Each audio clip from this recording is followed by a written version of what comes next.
a LiSTNR production. Hey, Tara Cassidy with you, and welcome to The Briefing.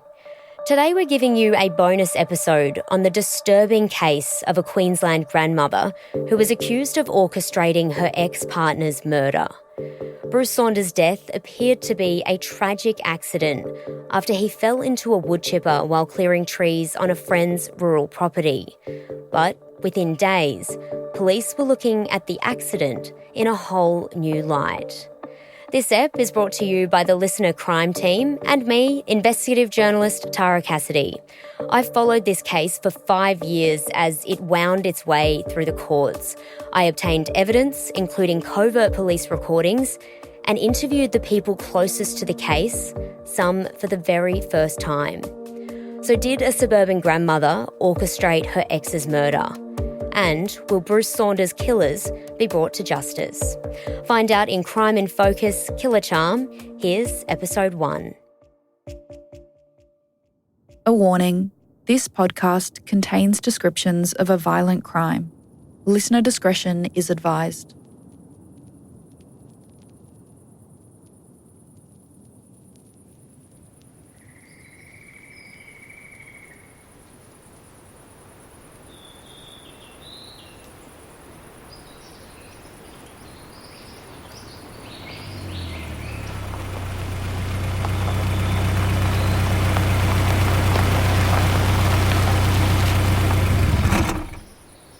Sharon Baton, a widow in her early 60s, has just arrived home to her semi-rural property in Gomborian, Queensland.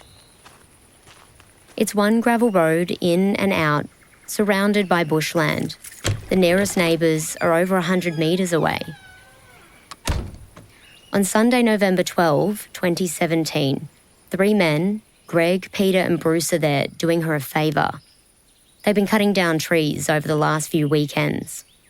Sharon's hoping to sell the Gomborian property after her husband recently died, and clearing the land will help improve its value. When Sharon arrives home a little before sunset, she's not feeling well. She's still grieving her late husband. She's got a headache and just wants to rest. I said, you guys really need to pack up and go home. I said, because I just want to go to bed. I just want to go and lay down. Before she goes to bed, she speaks to Peter, who's come to check on her. And he says, look, give us 10 minutes. And Peter had keys to my house. I said, well, when you leave, can you just lock up the house? Because I'm going to just take my tablets and I'm going to go to bed. Sharon goes to sleep and a few hours pass before she's woken by her dog barking. And I'm thinking, oh, who's that? Because I'm thinking the boys are gone. It's pitch black out, and she assumes Peter, Greg and Bruce have finished work for the day and headed home. But she can see something outside. Peter was stumbling up to the veranda to where the outdoor setting was and nearly collapsed there. Greg was standing beside a pole. And I said, what are you still doing here? And Peter said, there's been an accident. And I said, what do you mean there's been an accident? And he said, there's been an accident down on the road. And I said, where on the road? He says, in your driveway. And I'm like, what are you talking about? He says, it's Bruce.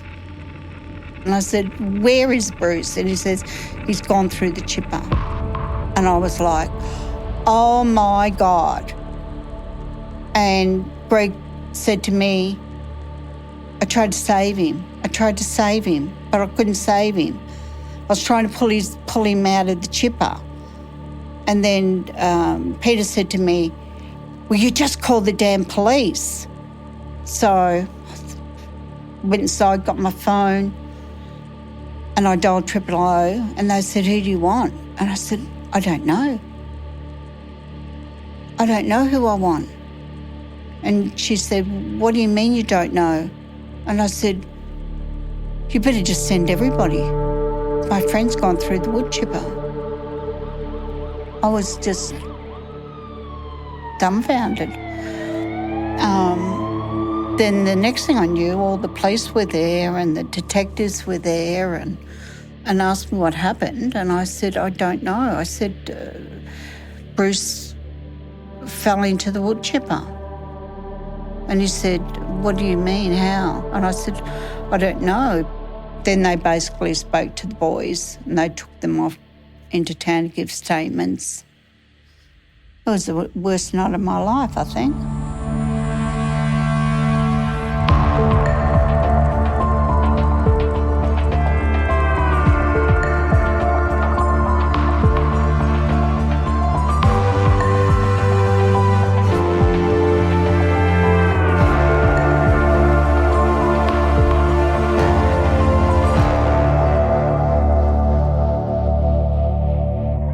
I'm Tara Cassidy, an investigative journalist from Brisbane. This is Crime in Focus, Killer Charm. I remember when the death was first reported by police. It appeared to be a tragic accident. At about 7:40 last night on the 12th of the 11th, three male persons had been cleaning up at a rural property there. They'd been spending the weekend putting trees into a tree shredder, helping out a lady that they knew that resided there. As a result of the male person's actions, he's become entangled.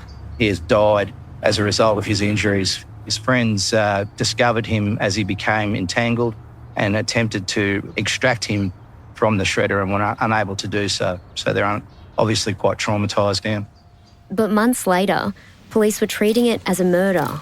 Now, since that night, information has come to hand to indicate that the reporting of the death, which was reported as accidental, may not be the case. Sorry, so does that mean it's a murder investigation? We're treating it as a homicide investigation, yes. I've been reporting on crime for 8 years now and covered some of the worst imaginable, the most gruesome, horrific, callous and harrowing. I know now it's naive to think that nothing could surprise me, but when I came across this case, I really thought I'd seen it all. I was wrong. This one was different. A man brutally murdered. His body fed through a woodchipper.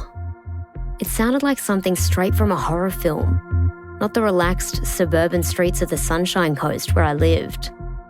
Another reason this case stood out to me, among all the others I'd covered, was the alleged perpetrator was the type of person I'd never seen in court facing such a brutal crime. But before I get too far into the perpetrators, I think it's important you know more about the victim of this crime. An innocent man who lost his life, Bruce Saunders. By all accounts, Bruce was a wonderful man. 54 years old, a doting dad, a butcher and a widow.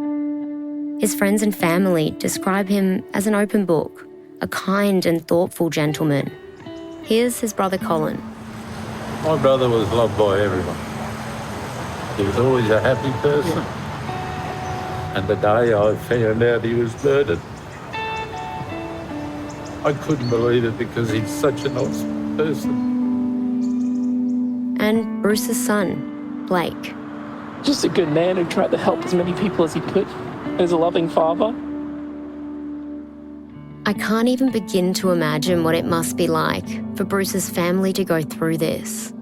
To lose your loved one in such a sudden and horrific way. And then learn it was no accident.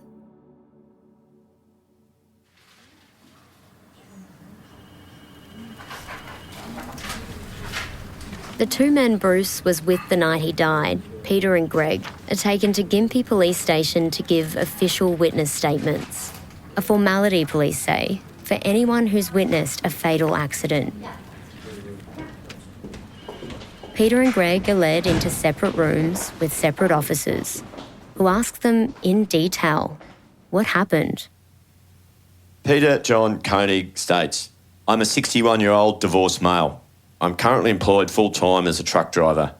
I know Bruce through a mutual friend, Sharon Graham. I've known Bruce for about 3 or 4 years. Bruce and I would say are good mates. Sharon Graham's the other Sharon in this story. Not to be confused with Sharon Baden, the Gomborian property owner you heard from a moment ago. The two Sharons were actually best friends. And I know it might sound confusing, but I'll clear it up as we go along.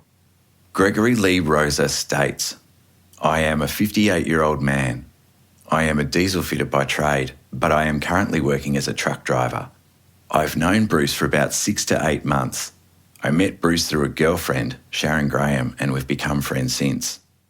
The men's statements are lengthy, and they're at the station for hours. They tell police this was the third weekend they'd been clearing trees at Sharon Baton's. The men hired chainsaws and a woodchipper to get the job done. If you've never seen a woodchipper before, it's a big, heavy-duty machine used to break down trees and debris. Wood goes onto a tray at one end and's fed into a roller before being sprayed out a chute on the other side in small pieces. The same concept as a paper shredder, on a much larger and riskier scale. Peter and Greg tell the officers they worked into the night. It was their last weekend to finish the job. Here's some excerpts from what Peter told police. We weren't cutting any trees or anything after dark.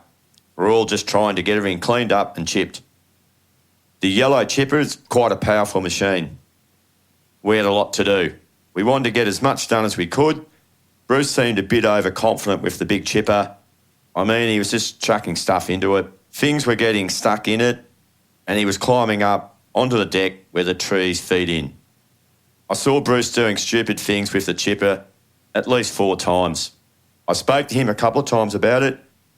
Bruce just doesn't listen and just gets cranky and does his own thing. I don't know what time the accident happened. I guess it would have been around 7 to 7:30 p.m. I just heard Greg screaming out. I mean, I could hear Greg over the top of the noise of the machine. The machine is very loud when it's running. I ran straight to the chipper. Greg was standing at the back of the chipper. He looked like he was frozen. I could not see Bruce, but I knew something was seriously wrong. So I hit the red emergency stop button on the chipper. I looked at Greg and saw he was freaking out. He was just panicking. He just kept yelling out something like, "It's Bruce, it's Bruce."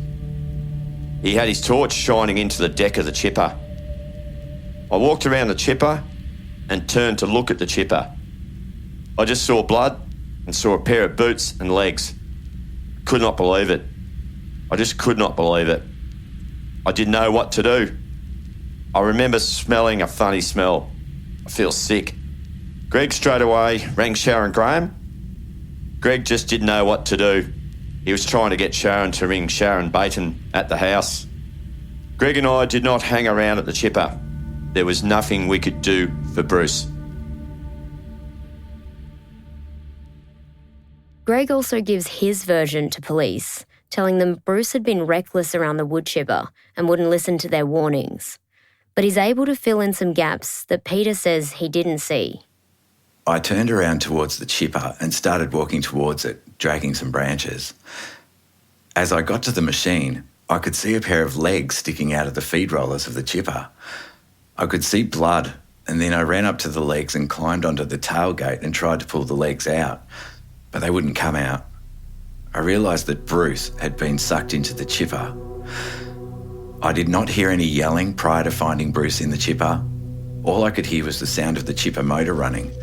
I yelled out to Peter and he came up from the right-hand side of me from somewhere, and then the machine stopped. I went into shock straight away. I didn't know what to do. I couldn't think straight, and I was asking Peter what should we do, and he just didn't answer me. We then walked up to the house and couldn't find Shaz. Peter eventually found her and we told her what happened. I can't recall too much what she did then, as I was walking around in a daze. I think she may have called the police and ambulance.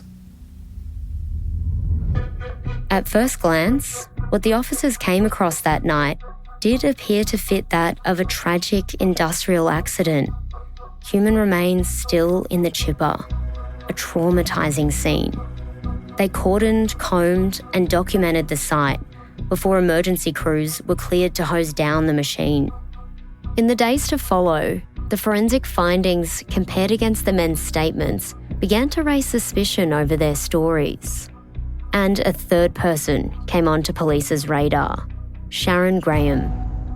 That's the other Sharon in this series. Not the widow who owned the Gomborian property where Bruce was killed, but her best friend. Sharon Graham had dated Bruce Saunders. At the time of his death, though, they had broken up, but were still living in the same house. So next, police wanted to find out more about this Sharon Graham.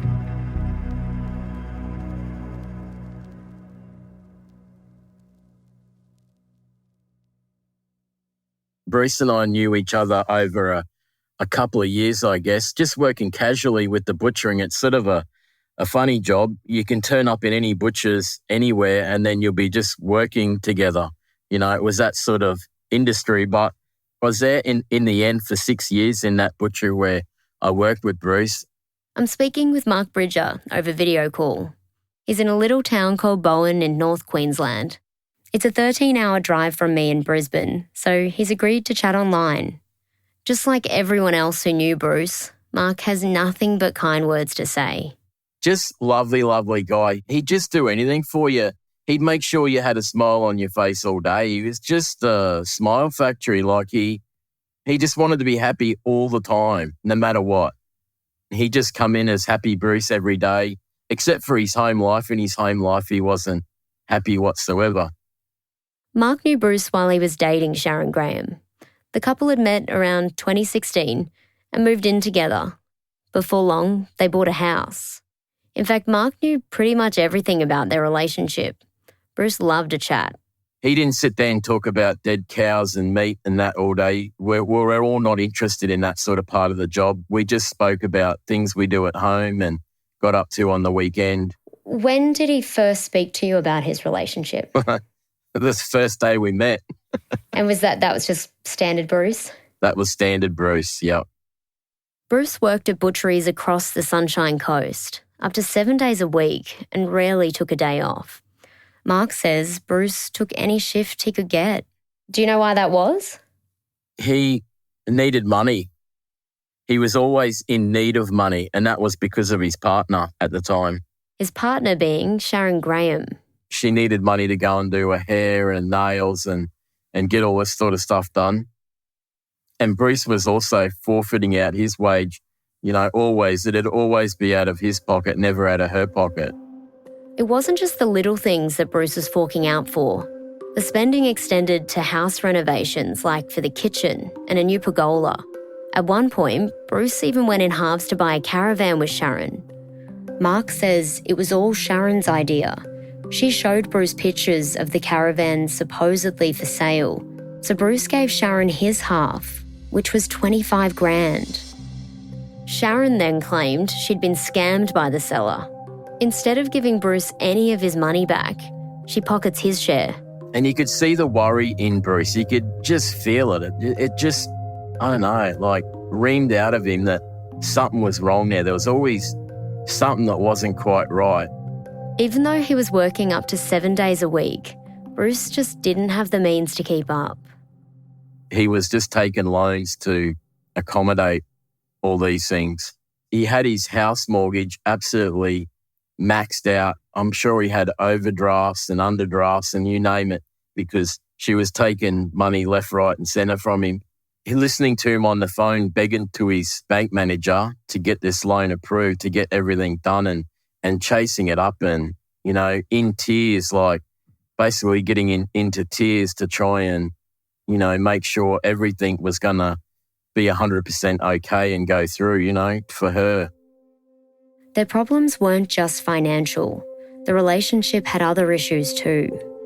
He'd come to work even some days and he'd bend over the butchery sink and just start crying, like endlessly crying and tears coming out his eyes. And I'm like, mate, what's up? What's wrong? I thought something bad must have happened or something like that. But it was always over Sharon and it not working out. And he's trying so hard to get this relationship to work. And it was that way the entire time. He never slept in the same room as her. And I'm like, what's going on there? And he goes, oh, you know, some nights, well, every night, we seem to just struggle and I never make it to her bedroom. She's in another bedroom. I'm like, hey, what sort of relationship is that you're in? You know, that was just the love of his life. That was just why he breathed and why he he went to work 7 days a week was for her. He was living his life through her eyes. Mark describes the relationship as toxic. He just got really upset and started crying again and said, she's blocked me on this and that and that. And I said, yeah, but where's she living? And he said, with me. And I'm like, you know, you got someone living with you that's sleeping in a separate bedroom and has blocked you on all social media platforms. You're not getting anything, and you're giving it all your money. That's why I used to say, mate, you're in a toxic relationship and you need to find and be happy and get someone better, because this is never going to work out. She had him wrapped around her little finger like no tomorrow. But then Bruce went back to being Bruce, and he just give you this laugh and go, oh, it's going to be okay, mate. We'll sort it out. It'll be okay. Mark remembers one day where Bruce seemed convinced he and Sharon had finally worked things out. He come running into the butcher shop and he come running into me. He goes, Mark. He goes, you'll never believe what happened. And I'm like, what, mate? And he goes, I'm getting married. And I'm like, are you? Who to? And he said, Sharon. And then in the next breath, he said, I'm getting life insurance. Never in my life have I heard someone say, I'm getting married and I've just got a life insurance in one mouthful. I just looked at him and I sort of just kind of switched off to what he told me. And I said, oh, that's really good. I said, that's tops, mate. And I was just like, wow, so it's all better now? And that's what was my first words. Is it all better now? And he said, all better, Mark. We're sleeping in the same bedroom and everything's all good. He said, I'm so happy. Everything's all sorted out for the better. He was the happiest I'd ever seen him that day. And this is like 2 weeks prior to the accident. So 4 weeks before the accident, he's not even sleeping in the same bedroom, let alone getting married or getting a life insurance.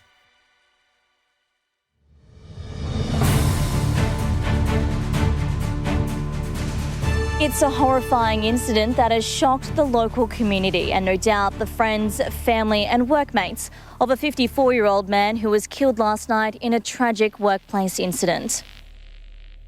I saw on the TV, it was a Sunday night, that a local butcher from the Sunshine Coast had a terrible accident on a wood chopping machine. I text a mate, Rossi, that I work with, and then he says, oh, no, anyhow, we got to work the next day. It was Rossi that actually found out through some means that, yeah, it was Bruce that fell into this wood chopper. And I had this it was gut-wrenching. It was just absolutely something in my head was saying, something's not bloody right here. It's just not bloody right. So then it come to the next day. It was a Tuesday. And I said, oh, this is just not sitting with me, Rossi. And I went to my store manager and I sat in his office and I said, mate, something's wrong here. Like through all the conversations that I've had with Bruce, all of them that I heard, and then he waltzes into me 2 weeks before that and says he's getting married and he's got life insurance policy on himself. And life insurance is just going ding, ding, ding, ding, ding with me. I'm just thinking, what in the world has he done? Like, what has gone on? Despite others insisting to Mark that Bruce's death was just a tragic accident, he couldn't ignore an underlying feeling that something or someone else was at play. And he says by Thursday, he'd taken himself to the Maroochydore police station to make an official statement. I just had to go and let them know if there was something else involved or something, because that's what my heart was telling me, that's what my head was telling me. I just had to get that part out to a detective. When I walked in there, I thought, are you doing the right thing, Mark? Like, this is on TV, it's an accident. And then something was just like pushing me in the doorway, and I just had to get it off my chest. When I finished doing my statement and I'd given him everything, he said, Mark, how do you feel about all this? He says, what's your general feeling on this? What do you think? And I said, I got chills. I remember I got chills and I said to him, this wasn't an accident. It turned out Mark wasn't alone. He was among more than a dozen people who'd also come forward to police within days, sensing Bruce's death wasn't just an accident. If their suspicions were correct, somehow Bruce's ex-girlfriend Sharon Graham had a part in all of this. In fact, I'd find out that police believe she masterminded the whole ordeal. They would eventually charge her with counselling and procuring a murder.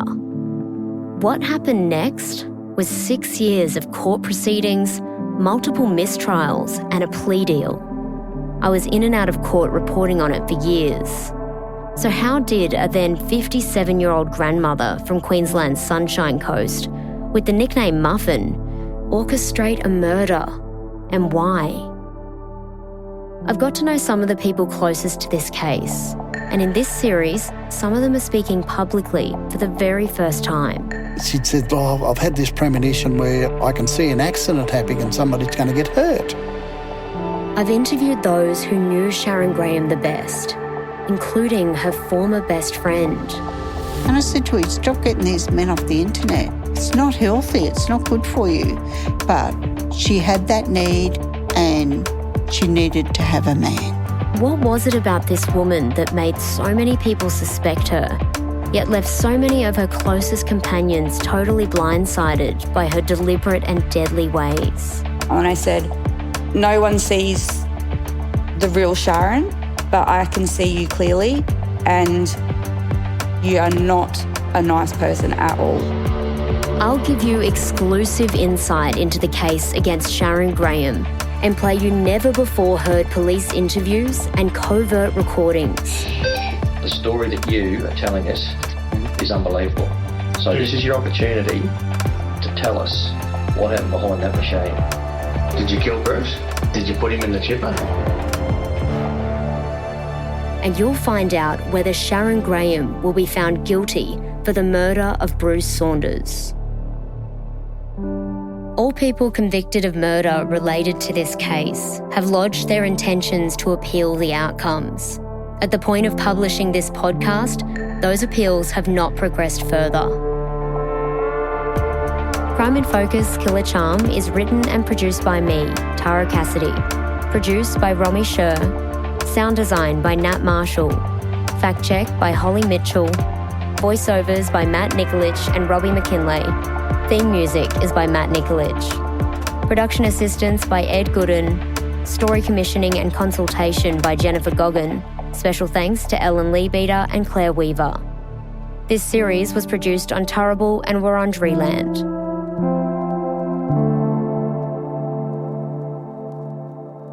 That was episode 1 of Crime in Focus Killer Charm. If you want to hear more episodes, search Crime in Focus Killer Charm wherever you get your podcasts to listen to all 6 episodes. We've popped a link for that in the show notes as well. That's it for this episode of The Briefing. Helen Smith and I will be back in your feed with your news headlines and a fresh deep dive tomorrow morning. I'm Tara Cassidy. See you next time.